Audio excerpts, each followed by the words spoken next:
Hey everybody, welcome back to another video. I hope you guys are having a wonderful day. Today we're going to be talking about some more Crested Gecko stuff. Today we're going to be talking about what you should look for when buying a Crested Gecko. Now whether you're buying your first gecko, your 10th gecko, or your millionth gecko, this is going to be a video that you're going to want to see, but let's jump right into it. So I thought we'd start this video by talking about one of the most common places you're probably going to buy your gecko from, and that's the pet store. Now, there's a lot of good and bad things about buying from a pet store, but we're going to just be looking at some of the tips to hopefully keep you from buying a gecko that's sick or might die on you. And just to put this out there, I'm guilty of this too. I've bought geckos from pet stores before, so I'm not discouraging you guys from buying from a pet store. These are just some things to be on the lookout for so you get a nice, healthy gecko. So when you go into a pet store, the first thing I usually look at is if the animals around the enclosure of the gecko look good. The snakes, the other geckos. Like if you walk into a pet store and they all have a bunch of sick animals, I would not even consider buying a gecko from them. Even if the gecko itself looks good, it's just, the level of care there probably isn't too great, so you might end up with some problems down the line.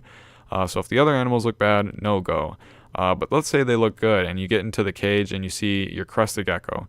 If the other geckos in the cage look bad too, I definitely wouldn't buy a gecko from that, even if the gecko itself looks good, just because if all the other Crested Geckos in the cage look bad, there's a chance that your gecko might be sick as well or just not healthy. And most pet stores keep all their Crested Geckos in one cage. You're probably going to see, I've seen at least somewhere between like 2 and 10 in the same cage, so you're definitely going to probably have a gecko that's in with a lot of other geckos, so that's just something to be on the lookout for. Now let's say you get past all that and you find the gecko you want, you see the gecko you want. The first thing I would look at is, how does the gecko look? Are the eyes the same size? Are they shrunken in? Is this a really skinny gecko? Are his ribs showing? Is his spine crooked? Like, can you see his spine sticking out? Or is it crooked in the back by the tail? Does his tail have a kink in it? Is his tail all curly, or does it have a nice tail?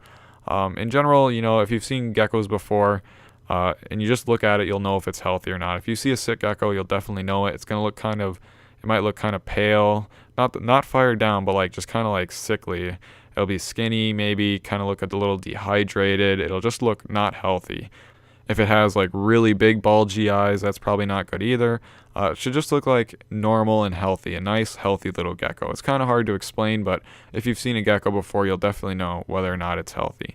But if this is your first time, just make sure to look at the eyes. Is it super skinny? Is the spine good, tail good? Those are just things you should check off. Does it have extra toes? Because that's something that could happen in a pet store setting. They might not know if all their geckos have this right amount of toes or not. Now the next thing to look for is, let's say your gecko looks great, you take him out, you see him, he looks great. The next thing you want to do is make sure he walks right. If it can't walk right, that's probably a sign that something's wrong. It should be a normal it should look normal walking. If it's like walking off to one side, or it looks wobbly, or it looks like it can't walk straight or walk right, probably not a good idea. On the other side of that, if you take it out and it doesn't want to move ever, that's not good either. If it's really lethargic and doesn't want to move, I would probably definitely avoid that animal. That being said, some of my geckos would be considered lethargic, but they're just calm. Like King, he's a calm guy. I've never even seen King run before, I don't think. But King's been cooking for a long time, so I'm pretty sure he's okay.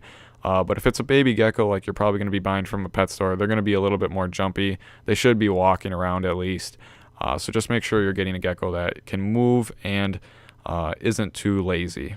The other big thing in a pet store is, they're getting their, depending if you're buying from a big box pet store or not, they're getting their animals from kind of like I don't want to say an animal farm, but that's basically what it is. So, you're going to want to make sure it doesn't have mites.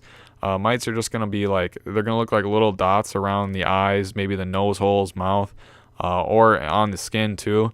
So, it's kind of hard to explain what mites look like, but if you see little fuzzy things on them, or around the eyes and nose, probably not a good idea to buy that animal, especially if you have other geckos, because then you're going to have maybe an outbreak potentially in your little colony there. But on the flip side of that, I've had some really good experiences buying from pet stores, so, if you can go through all those things and it looks good, I would definitely go for it. If not, there's some other things that you can do here too. So another thing that you could do is you could buy from someone on, say, Craigslist, or kind of one of these for sale ads in your nearby local area. So you could buy it from a private person. And this is probably equal to a pet store or a little bit higher on my list of places I would buy from, just because, generally speaking, people take care of their animals, but there is some bad ones. So you got to look through the same thing that I said for the pet stores on people on Craigslist or on, any of those for sale ads. Some of those people have really unhealthy geckos, but you might also find a really good deal. Someone just doesn't want their gecko anymore, and you can scoop it up with a cage and everything for a great deal. And the last place that you probably are going to buy your gecko from is a reptile show or a breeder online, or maybe a breeder in real life. And what I would ask these people if you're thinking about buying a gecko is, you don't even have to ask them. It's easy. If they're an online store or if they have a business, you can pretty much just Google a review. And if people are saying, yeah, my gecko is really sick and unhealthy, or it died or something like that, you're probably going to want to avoid that person if a lot of their reviews are like that. Given every breeder is going to have some geckos that are not healthy or something might happen to them. But, if the majority of the reviews are bad, I would not buy from that person. If the majority of the reviews are good, I would say go ahead. Most breeders take very good care of their geckos, so I wouldn't be too worried about that. I'm talking a lot of the bigger breeders. If you're talking some of the smaller breeders, you're probably okay too. Just be careful. You can always ask them for pictures and stuff, and that's something I would do if you're buying on Craigslist too. Is make sure you ask the people for a lot of pictures of the gecko, the cage, anything you're getting related to the gecko. Pictures are always great, so I'd always ask for pictures. If they're a breeder, they probably already have pictures of the gecko, so that's what I would be on the lookout for. If you're thinking about buying a gecko, just be careful. Make sure that it is a healthy gecko. But anyway, hopefully this saved you guys from maybe buying an unhealthy gecko if you were tempted. Anyway, thank you guys so much for watching. Also, thank you to everyone who's been following me on Instagram. We gained like 35 followers in the last 2 weeks. That is great. I appreciate it. I like making Instagram posts. I don't know. Anyway, I'll see you guys in the next video.